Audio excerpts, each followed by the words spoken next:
ταχυμεταφορές είναι από τις μόνες επιχειρήσεις οι οποίες έχουν κέρδος, δεν κάνουν αυξήσεις και απολύουν.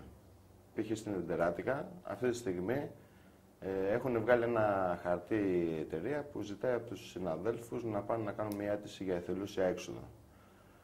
Η εθελούσια έξοδο σημαίνει ότι όταν θα πεις ναι, σου δίνει ας πούμε την απόλυση και σου δίνει ένα μπόνους άλλο μισό της αποζημίωσης που δικαιούσε, ως το πριν που φεύγεις από τη δουλειά. Αυτοί που δεν δέχονται αυτό το χαρτί, τους πιάνουν off the record και τους λένε ότι αν δεν υπογράψεις τώρα θα απολυθείς. Απ' την άλλη, μάθαμε μόλις χθες, πληροφορηθήκαμε από κάποιον συνάδελφο που μπήκε με αυτή τη διαδικασία της εθελούσιας, ότι πήρε την επιταγή και ήταν επιταγή ακάλυπτη. Μένει ας πούμε να διασταυρωθεί, γιατί εκεί πέρα καταλαβαίνεις ότι όταν δεν υπάρχει αποζημίωση δεν υπάρχει και η απόλυση. Και μπορεί να το τραβήξουμε και ποινικά. Οι ελληνικές ταχυδιαδρομές είναι μια εταιρεία που είναι στους αμπελόκηπους. Υπάρχουν αυτή τη στιγμή εκεί, δουλεύουν 50 άνθρωποι, οι οποίοι δεν ξέρουν σε ποια εταιρεία ανήκουν. Γιατί παράλληλα με τις ελληνικές ταχυδιαδρομές και με τους ίδιους ανθρώπους που απαρτίζαν το Διοικητικό Συμβούλιο, έχουν ανοίξει μια εταιρεία που λέγεται Elite, Courier ΑΕ, στο Κοροπή. Και δουλεύουν οι άνθρωποι σε δύο εταιρείες που έχουν δύο διαφορετικά αφημί. Πάνε, ας πούμε, οι άνθρωποι των ελληνικών ταχυδιαδρομών και πάνε και δουλεύουν, ας πούμε, στην Elite. Με ποια λογική, δεν ξέρουμε. Έγινε μια παρέμβαση από το Σωματείο στο Κοροπή, ας πούμε, στην Elite ΑΕ, Courier ΑΕ. Κάποιος εκεί που μας μίλαγε, ο κύριος Πιαδίτης, είπε ότι εγώ δεν είμαι υπεύθυνος ούτε στη μια εταιρεία ούτε στην άλλη, ας πούμε, ήμουν εργαζόμενος κτλ. Όταν τον ρώτησα τι εργαζόμενος ήσουν, τηλεφωνητής ήσουν συνάδελφος οδηγός δικύκλου, οδηγός αυτοκίνητου, μου λέει ήμουν στο διοικητικό προσωπικό, ας πούμε. Θα μπουν οι πιο επιπειραμένοι από τους 50 να δουλέψουν εκεί πέρα, να στήσουν όλο το πράγμα και από εκεί και πέρα θα τους πετάξουν, ας πούμε, έξω από την εταιρεία με απόλυση διευθυντικού δικαιώματος και οτιδήποτε, σαν ελληνικές ταχυδιαδρομές. Γιατί στις ελληνικές ταχυδιαδρομές υπάρχει ένας ο οποίος ήταν ο Σαχυράνθρωπος. Ήταν πρόεδρος, μόνο πρόεδρος δεν ήταν, δούλευε courier. Και τον έχουν βάλει εκεί πέρα ως σάκο του box. Στην ACS τώρα τον Μάιο κιόλας είχαμε απολύσεις. Είχαμε 3 απολύσεις που θεωρούμε ότι είναι η συνέχεια των απολύσεων του 7. Η εταιρεία παίζει, ας πούμε, γενικότερα με τις απολύσεις για να δει και τα αντανακλαστικά. Είναι η πρώτη εταιρεία του κλάδου, άρα και αυτή που ανοίγει, ας πούμε, το δρόμο. Και κάνουν απολύσεις, ενώ φαίνεται, ας πούμε, ότι η εταιρεία έχει κέρδη. Στη Spindex. Κοίτα, η Spindex έχει κάνει από το 8 αυτή την ιστορία με τα franchise. Οι όροι που μπήκαν στην ουσία εν άγνοια των εργαζομένων εκεί πέρα και συναδέλφων μου ήταν ότι οι συνάδελφοι μέσα εισαγωγικά, εγώ τους θεωρώ εσωτερικούς, οι εσωτερικοί υπάλληλοι τέλος πάντων, λέει ότι θα πρέπει να δουλεύουν ελαστικά ωράρια, κυριακές αργίες, ας πούμε, και οτιδήποτε άλλο κατά το δοκούν του αφεντικού του franchise. Υπάρχει νομοθετικό πλαίσιο για τα franchise. Να ορίζει τι είναι franchise. Το franchise το ξέρουμε, ας πούμε, στο εμπόριο. Εδώ πέρα είναι παροχή υπηρεσιών. Με αυτή τη λογική που γίνεται με τα franchise, θα σίγουρα και αυτό έχει ακουστεί, ας πούμε, και από τους συναδέλφους πλέον, δεν ακούγεται μόνο εμάς που μας λέγανε το χωριό, ότι θα φτάσουμε στο σημείο, ας πούμε, που έφτασε, ας πούμε, η ΠΕΚΟΠ και σίγουρα θα έχουμε και κούνεβα. Αυτό το έχει δείξει πράξη, γιατί είτε στις απεργίες που είχαν γίνει το 7 και που είχαν γίνει 2 απεργίες το 7 οι συνεχόμενες τον Ιούλιο, στην ACS, είτε στις μετέπειτα, ας πούμε, τώρα που γίνανε τώρα τις 3 απολύσεις, το Μάιο.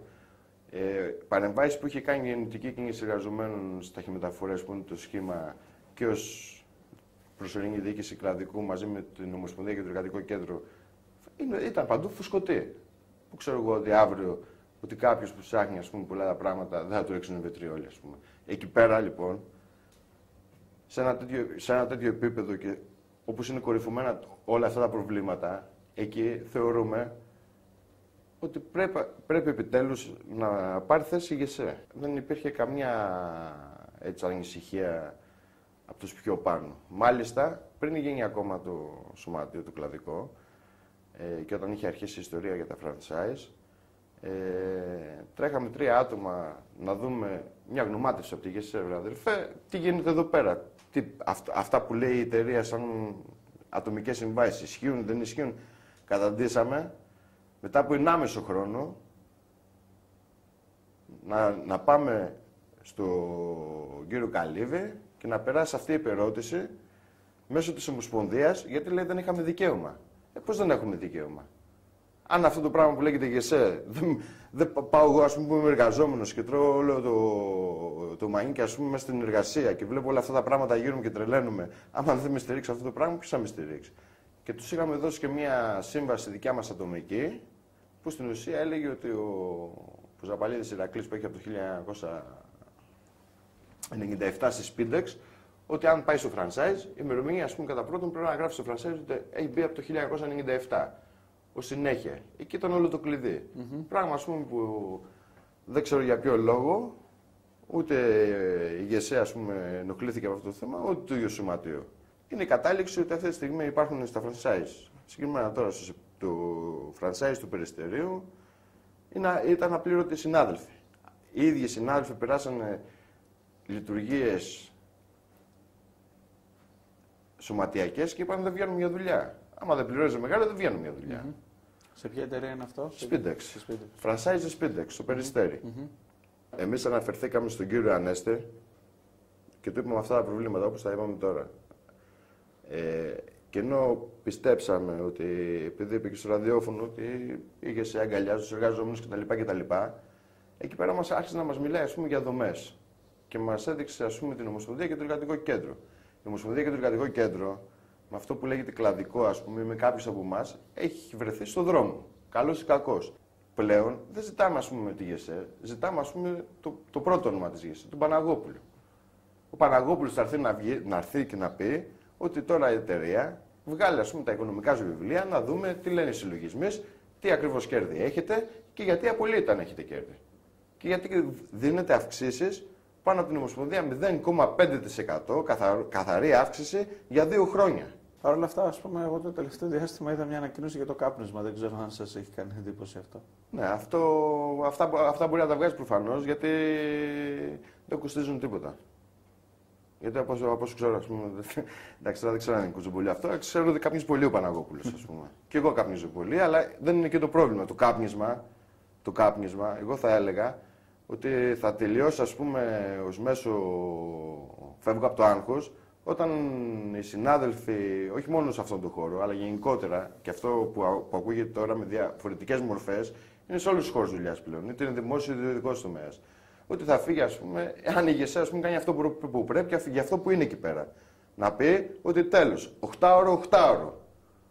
Πληρωμή. Δεν έχει τώρα 0,5%. Εγώ κάνω αυτό που κάνω, ας πούμε, για το λόγο που το κάνω, αλλά βάζω χέρι, ας πούμε, τουλάχιστον τα επιχειρησιακά ή τα κλαδικά που είναι πρωτοβάθμια, να μπαίνουν στη λογική ότι παίρνουν παραπάνω.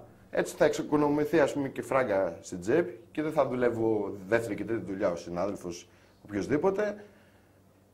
Θα μπορεί, ας πούμε, να πας σε ένα σινεμά, θα μπορείς να ερωτευτείς, θα μπορείς να έχεις το χρόνο, ας πούμε, να δεις τα παιδιά σου, ας πούμε, και έτσι, ας πούμε, προφανώς κάποιος μπορεί να κόψει και το κάπνισμα. Αυτό το μήνυμα του παίρνει η ΓΕΣΕ, ότι πρέπει να είναι εκεί πέρα. Δεν μπορεί, ας πούμε, να στρουθοκαμιλίζει, ας πούμε, αυτό το πράγμα και να λέει ότι εγώ και κοιτάω τις ιεραρχίες και η δομή του. Γιατί η δομή, ας πούμε, δυστυχώς των αφεντικών είναι ότι απολύω τώρα και απολύω τώρα. Και πολύ περισσότερο τώρα, ας πούμε, πριν φύγουν, ας πούμε, όλοι οι συνάδελφοι για τις διακοπές κτλ., πρέπει να μπουν κάποιες βάσεις, γιατί μέσα στο καλοκαίρι, ας πούμε, θα χτυπηθούν πολλά εργατικά δικαιώματα. Αυτή είναι η λογική μας.